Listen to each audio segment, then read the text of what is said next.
20ویں اجلاس کے دوران مورخہ 27 جولائی تا اختتام اجلاس شرکت نہیں کر سکے تھے، اس لیے انہوں نے ان تاریخوں کے لیے ایوان سے رخصت کی درخواست کی۔ کیا درخواست منظور ہے؟ منظور ہے جی۔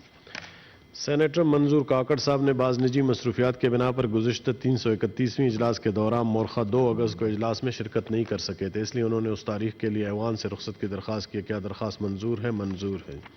سینیٹر محسن عزیز صاحب نے ناسازی طبیعت کے بنا پر گزشتہ 331ویں اجلاس کے دوران مورخہ 5، 6 اور 8 اگست کو اجلاس میں شرکت نہیں کر سکے تھے، اس لیے انہوں نے ان تاریخوں کے لیے ایوان سے رخصت کی درخواست کی۔ درخواست منظور ہے؟ نہیں ہے؟ محسن صاحب معذرت ہے، آپ کی چھٹیاں نہیں منظور ابھی کر رہے ہیں۔ منظور ہے جی۔ سینیٹر ڈاکٹر خالدہ سکندر مہندرو صاحبہ نے بعض نجی مصروفیات کے بنا پر گزشتہ 331ویں اجلاس کے دوران مورخہ 4 اور 6 اگست کو اجلاس میں شرکت نہیں کر سکی تھی، اس لیے انہوں نے ان تاریخوں کے لیے ایوان سے رخصت کی درخواست کی۔ کہ درخواست منظور؟ منظور ہے جی۔ سینیٹر لیاقت خان ترکی صاحب نے بیرون ملک ہونے کے بنا پر عالیہ مکمل اجلاس کے لیے ایوان سے رخصت کی درخواست کی ہے۔ درخواست منظور ہے؟ منظور ہے جی۔ سینیٹر فاروق ایچ نائک صاحب نے بعض نجی مصروفیات کے بنا پر مورخہ 27 اکتوبر کے لیے ایوان سے رخصت کی درخواست کی تھی۔ درخواست منظور ہے؟ منظور ہے۔ سینیٹر اون عباس صاحب نے بعض نجی مصروفیات کے بنا پر عالیہ مکمل اجلاس کے لیے ایوان سے رخصت کی درخواست کی۔ کیا درخواست منظور ہے؟ منظور ہے۔ سینیٹر اعظم نذیر تارڑ صاحب نے بعض نجی مصروفیات کے بنا پر مورخہ 27 اکتوبر کے لیے ایوان سے رخصت کی درخواست کی۔ کیا درخواست منظور ہے؟ منظور ہے۔ سینیٹر ڈاکٹر آصف سعید کرمانی صاحب نے ناسازی طبیعت کے بنا پر عالیہ مکمل اجلاس کے لیے ایوان سے رخصت کی درخواست کی۔ کیا درخواست منظور ہے؟ منظور ہے جی۔ رضا صاحب ابھی تو رضا صاحب ابھی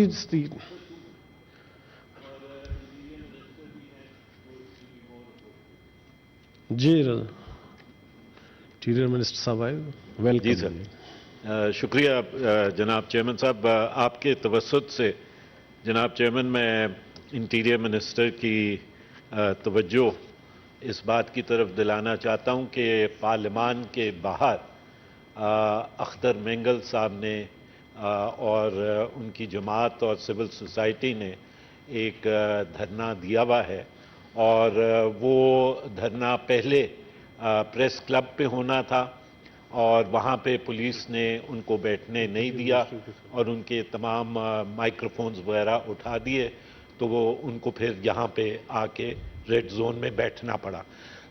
اور وہ دھرنا جناب چیئرمین جو ایک کرونک پرابلم ہے مسنگ پرسنز کا بلوچستان اور اب پورے ملک کے اندر، وہ اس سلسلے میں انہوں نے دیا ہوا ہے، اور اس کے ساتھ ساتھ جو بلوچستان کے اندر ڈیتھ سکواڈز جو آپریٹ کر رہی ہیں اس سلسلے میں۔ جناب چیئرمین، آپ کے توسط سے میں آنریبل منسٹر فار انٹیریئر سے یہ عرض کرنا چاہوں گا کہ مسنگ پرسنز کا جو سلسلہ ہے، یہ کسی بھی جمہوری معاشرے میں یا کسی بھی ایسے سوسائٹی میں نہیں ہوتا ماں سوائے اسرائیل جیسی ممالک میں، لہٰذا اس کو فوری طور پہ ختم کرنا چاہیے۔ اور میں پارلیمان کو یہ سجیسٹ کروں، سر 2 minute, I'll just take 1 minute، اور میں پارلیمان کو یہ سجیسٹ کروں گا کہ جب پارلیمان مکمل ہو جائے تو ان کو چاہیے کہ وہ انٹیلیجنس ایجنسیز کو کنٹرول کرنے کے لیے لیجسلیشن جو ہیں وہ لے کے آئیں۔ ایک بات صرف 1 سیکنڈ کے لیے، وہ بھی کیونکہ انٹیریئر منسٹر یہاں پہ تشریف فرما ہیں، میں ان سے یہ ایک بلوچ آپ کہتے چڑھا ہے رضا صاحب، دھیان کریں اور بھی منسٹر ہیں، واحد منسٹر ہیں یہاں پہ آج موجود، وہ سینیٹر بھی ہے، اس ہاؤس کا ممبر بھی ہے، جی ہاں وہ ہاؤس کے ممبر بھی ہیں۔ ان کو میں یہ بات باور کروانا چاہتا ہوں جناب چیئرمین کہ کیئر ٹیکر گورنمنٹ نے حال ہی میں 2 تقرریاں نیب میں کی۔ 2 تقرریاں نیب میں کرنے کے بعد انہوں نے نادرا کے اندر ایک حاضر سروس افسر کو تعینات کیا as the head of NADRA, اور اب اخبارات میں یہ آیا ہے کہ پمپس اور پولی کلینک میں بھی 2 حاضر سروس افسروں کو تعینات کیا جا رہا ہے۔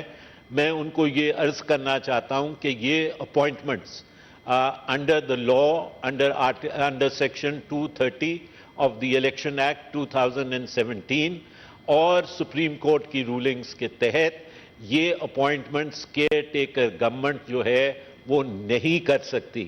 لہٰذا ان کو چاہیے کہ وہ اپنے قانونی اور آئینی حدود میں رہتے ہوئے جو ان کا کام ہے کہ وہ ڈے ٹو ڈے بزنس کو دیکھیں، وہ ڈے ٹو ڈے بزنس کو کریں. اور یہ تعیناتیاں جو ہیں وہ بالخصوص خاص طور پہ جہاں Thank پہ آرمڈ فورسز سے افسروں کو اٹھا Thank کے you, sir. سول کے اندر انڈکٹ کیا جا رہا ہے اس سے اجتناب کیا جائے. شکریہ جناب تھینک یو چیئرمین. تھینک سر ایک سے یہ پھر اب اور طرف چلی جائے گی منسٹر صاحب جی.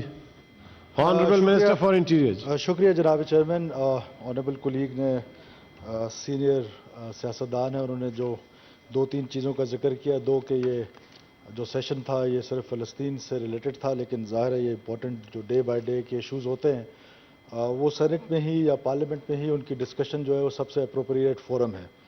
اور وہی اپروپریٹ فورم جو تھا وہ بی این پی مینگل کو پچھلے 8-10 سال بلکہ 15 سال سے اویلیبل رہا ہے، اور بالخصوص پچھلے 5 سال میں تو وہ مختلف حکومتوں کا بھی حصہ رہے ہیں.